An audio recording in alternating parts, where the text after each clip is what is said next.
Allez, bonjour à tous, j'espère que vous allez bien. On est parti, comme chaque fin de semaine, pour une analyse complète du marché crypto. Et c'est vraiment pas mal là ce qui se met en place, avec ce matin Bitcoin à 62 700 dollars, et qui nous fait pour l'instant du plus 1% sur la semaine. Et du côté d'Ethereum, c'est pareil, ça suit la tendance, 2445 dollars ce matin, et il nous fait du plus 1,3% sur la semaine.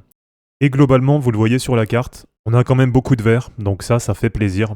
Et on a la plupart des altcoins qui font entre plus 1 et plus 5% sur la semaine. Et donc comme d'habitude, vous connaissez, on va voir ensemble les niveaux à surveiller pour la clôture hebdo. Et restez bien jusqu'à la fin de la vidéo, puisque je vous ai mis de côté quelques charts d'altcoins qui me paraissent plutôt sympas. Pop les amis, juste avant de commencer, si vous voulez trader comme moi, j'ai listé dans le lien Linktree en description tous les exchanges que j'utilise au quotidien.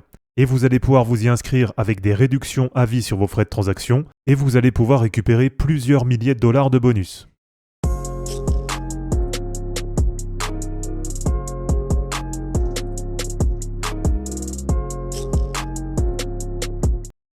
Bon, ça va, vraiment, c'est pas mal. Comme je l'avais montré là sur la dernière analyse, ce qui était important pour l'instant, c'était de rester au-dessus, à peu près, on va dire, de 60 000 dollars. Donc là, j'avais tracé un support à 59 800. Et on voit bien que là, depuis fin septembre, on avait eu une première grosse correction dessus. Un premier rebond, donc qui a permis de bien valider qu'on a un support sur ce niveau. Derrière, on était venu rechercher quasiment sur le haut du canal. Et après, vous le voyez, deuxième correction, deuxième appui sur le support. Et pour l'instant, sur la journée d'hier en tout cas, c'est bien validé de nouveau, avec un beau rebond. Là, on a quasiment du plus 8% entre le point bas et le point haut. Donc là, comme je vous dis, vraiment, ça fait plaisir. Même si pour l'instant, attention, il n'y a rien de fait.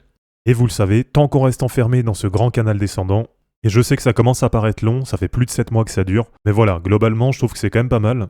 Moi, ce mouvement, il me plaît bien.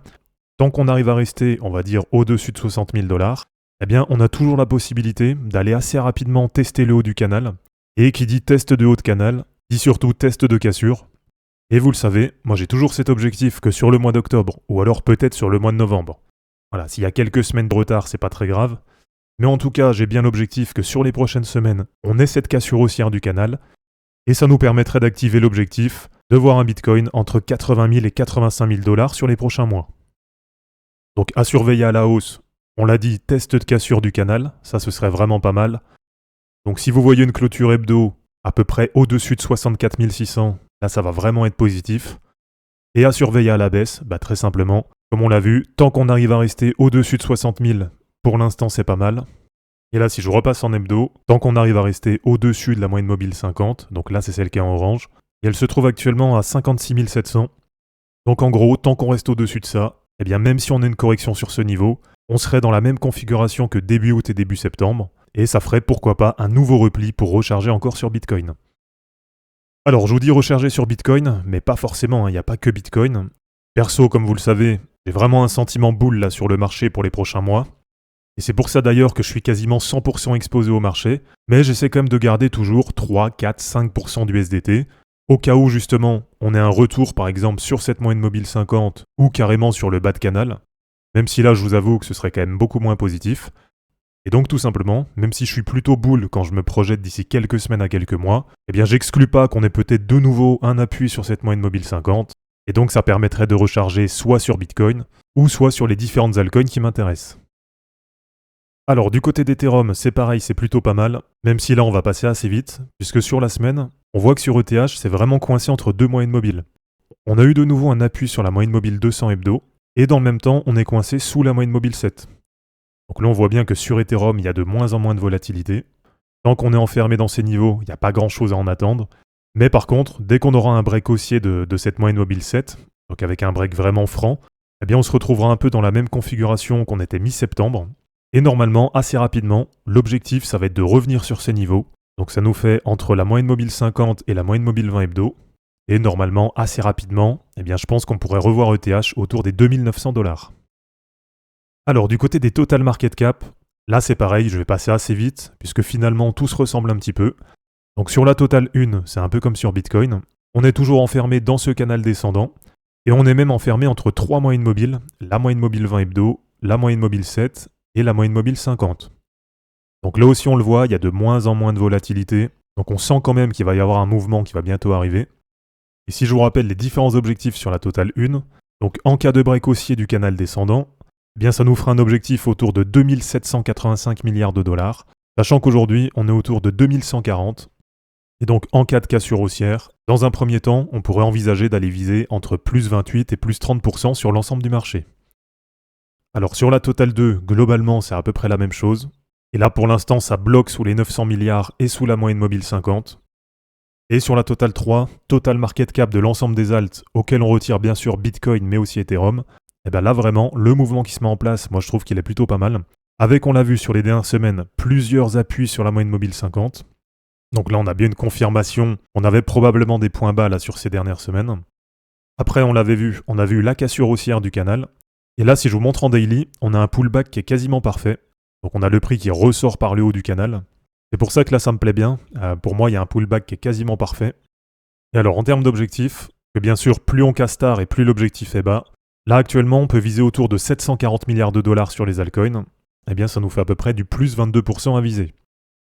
Bon, bien sûr, les niveaux à surveiller en clôture hebdo, là, vous l'avez bien compris, le plus important, c'est de ne pas revenir dans le canal. Donc, tant que ça reste à peu près dans les niveaux actuels, pour le moment, sur les altcoins, ça reste plutôt positif.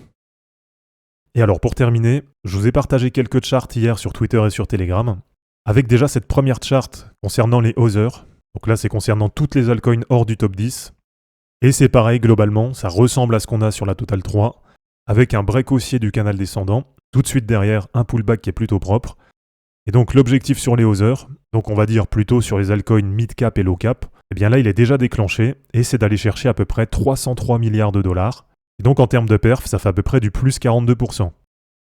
Donc là pour l'instant, ce qui est vraiment positif, c'est qu'on devra avoir, comme on le voit, une surperformance des altcoins, que finalement elles break en avance leur canal descendant, et dans le même temps, ça va dans le sens de ce que j'ai donné plusieurs fois sur les dernières semaines, une surperformance des altcoins plutôt mid-cap et low-cap par rapport aux altcoins bien capitalisés.